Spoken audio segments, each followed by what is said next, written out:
We've looked at that, and one of the churches, it was Lutheran Church, I don't know, east side of the state, pastor kind of was looking at that and wondered how the church can help.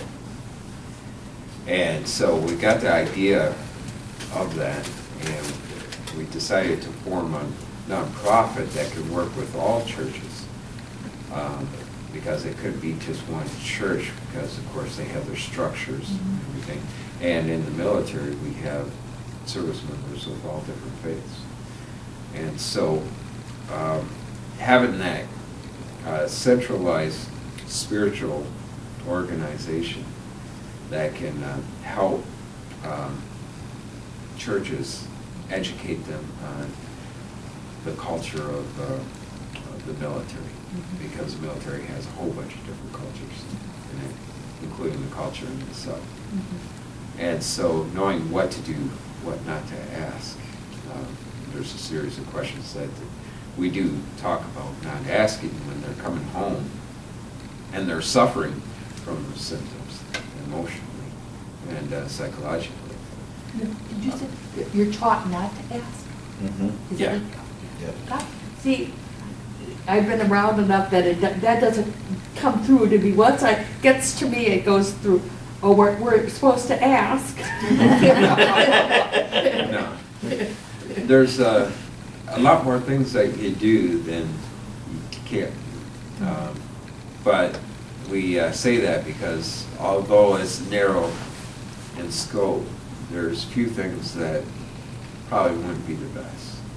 Like, have you killed anybody? Or I was asked that one time. oh, yeah, I was asked. I was asked, no, in a conference in Washington, D.C., and you know who asked it?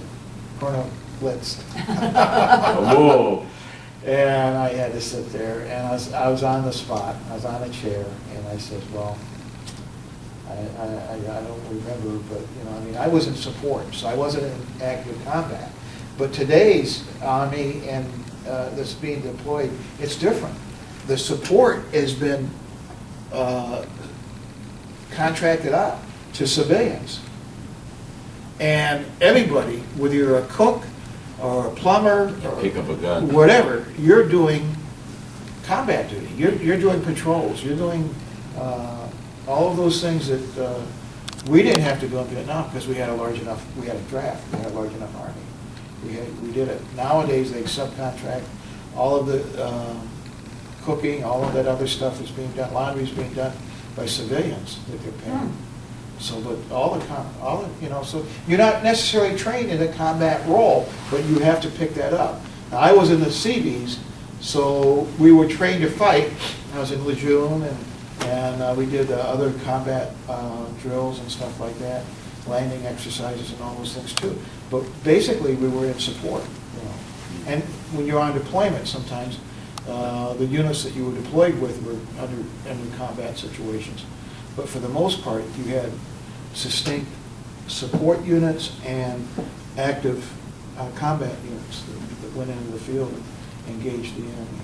Nowadays, everybody is in the field engaging the enemy. Interesting. And it affects us all, and that's part of the stigma that a lot of times we turn against ourselves because we say, well, you weren't out on the streets day in and day out. And a lot of us were, I mean, we got the indirect fire, but we didn't have the direct, we weren't knocking down doors.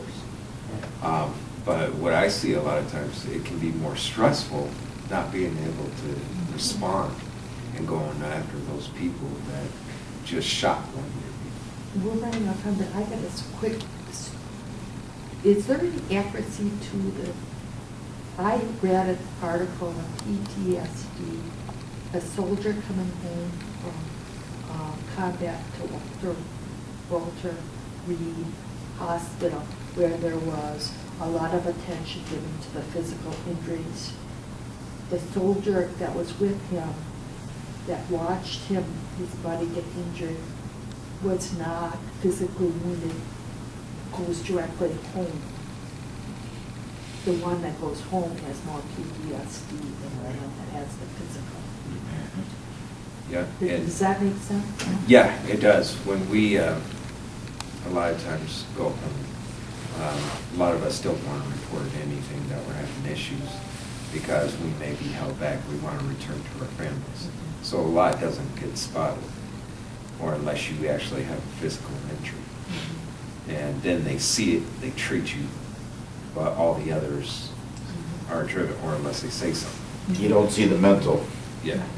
And plus, it was the support that all the hospital staff, and they put the injured with other injured, so there was a team approach to their recovery from their physical injuries, and there was that whole dynamic, whereas the one that watched the injury goes home alone. Yeah. Yeah. And that that's social isolation is very, which is the social part of COVID. Yeah. And we ignore The invisible one. that, we say, okay, Well, well, there's you nothing didn't, wrong. you It is didn't get physical, injured, yeah. Yeah, there's nothing. wrong. therefore you must be okay. Right. You know, well, no, I didn't get injured, but boy, did I witness a whole lot of atrocities, Yeah. you know, I mean, so, yeah. With the internationalist crisis teams, that's been noted between World War II and Vietnam vets coming home, because the soldiers from World War II came home on a boat. Took them a while to get here. So what do they do on the boat? They're really debriefing each other and building their own supporting. Exactly. And the Vietnam That's vets- interesting. Just flew 'em home. Yep, flew them home, dropped them off. You know, I was just wondering that point too, Joan, that's an excellent point. I was wondering if the returning the troops from deployment, instead of just sending them right home to their families and that, if they could hold them in a military location for a couple months, let the families visit them, but still have that support right there for them, would help them at least with a brief transition, as opposed to, you know, Throw them back in society. oh yeah. Yeah. And that does happen. It's one of the things that I notice as well, because we do have a yellow ribbon that we invite the families there, but that's 2 days, and that's actually being thinking about, I think they're going to cut into one because of funding, and that's what we're coming across. Right. Like myself, I mean, I flew home 24 hours, I was back in the United States, in my living room, preparing my brother's funeral, because he was shot and killed at the age of 18. So, and we have others, like one case we had where he came home, just missed his mother's death. And he was home, he had 24 hours. They're very fast in transfer, but he missed it. It's efficient, Yeah. but it's not necessarily, But it's not efficient. it's not effective. Yeah, well, sometimes technology is too good for our own good. Yes, it is. Mm-hmm. And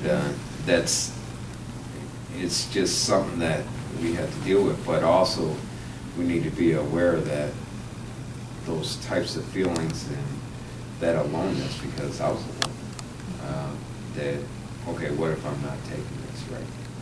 What if I start to, something happened right before I came home, and I'm like, I don't want to go back there. And then I say, well, I need to pack up my bags and move and disappear.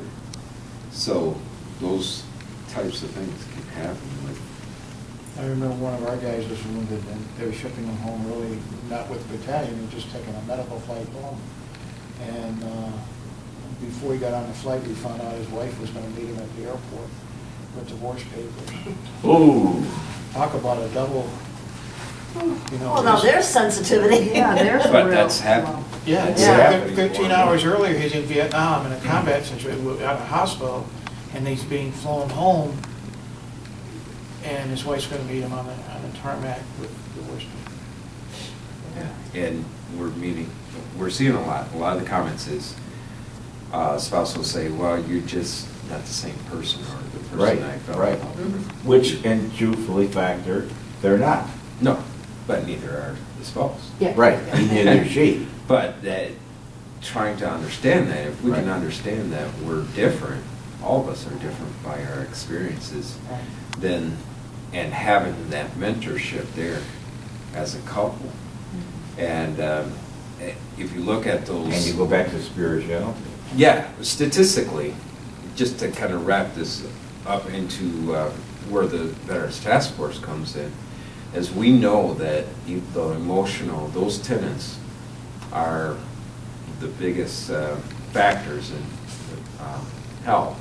We also know that hopelessness, which is a spiritual trait, is one of the biggest factors. Helplessness and hopelessness. Mhm. I think we're good with helplessness as far as finding that support, but hopelessness, I mean, That more or has to less come we're, first, yeah. Mhm. And the reason Veterans Task Force and the churches are there is they can make up what the full-time installations have for the full-time that we don't have. And so having a church kind of